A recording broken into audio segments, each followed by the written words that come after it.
आता पाहूया राजकीय विश्वात काय सुरू आहे त्या संदर्भातल्या टॉप 9 बातम्या। कृषी मंत्री माणिकराव कोकाटेंच्या निकालावर 5 मार्चला सुनावणी। चुकीच्या पद्धतीने घर लाटल्याचा कोकाटेंवर आरोप। शिक्षेविरोधात कोकाटेंनी केलं होतं आव्हान। कोकाटे कायद्याने अपात्र आहेत, पण मंत्रिपद वाचवण्यासाठी त्यांची धडपड। संजय राऊतांची टीका। कायद्यानं ते अपात्र ठरलेले आहेत, त्यांची धडपड सुरू आहे मंत्रिपद वाचावं यासाठी। उपमुख्यमंत्री अजित पवार आणि उत्तम जानकर यांचा एकाच गाडीतून प्रवास। अजित पवार आणि उत्तम जानकरांची 5 मिनिट गाडीत चर्चा। उत्तम जानकरांसोबत उमेश पाटीलही उपस्थित। काँग्रेसच्या विधान परिषदेच्या गटनेतेपदी सतेज पाटलांची निवड, तर विधानसभेत काँग्रेसच्या प्रतोदपदी अमित देशमुखांची निवड। काँग्रेस अध्यक्ष मल्लिकार्जुन खरगेंकडून नेमणुका जाहीर। आम्ही विधानसभेत विरोधी पक्षनेतेपदावर हक्क सांगणार। विधानसभेत आमची एकत्रित संख्या 50। अध्यक्ष आमची मागणी मान्य करतील। संजय राऊतांची प्रतिक्रिया।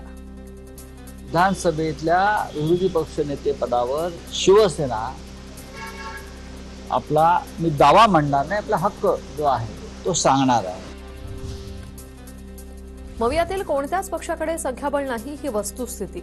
अर्थसंकल्पीय अधिवेशनातही विरोधी पक्षनेतेपदाचा पेच कायम राहील। राऊतांच्या दाव्यावर शिरसाटांची प्रतिक्रिया। नाव कुणाचे काही जरी आले तर अखेरला निर्णय अध्यक्षाला घ्यायचा आहे। मला वाटतं या अधिवेशनामध्ये विरोधी पक्षनेता होणार नाही।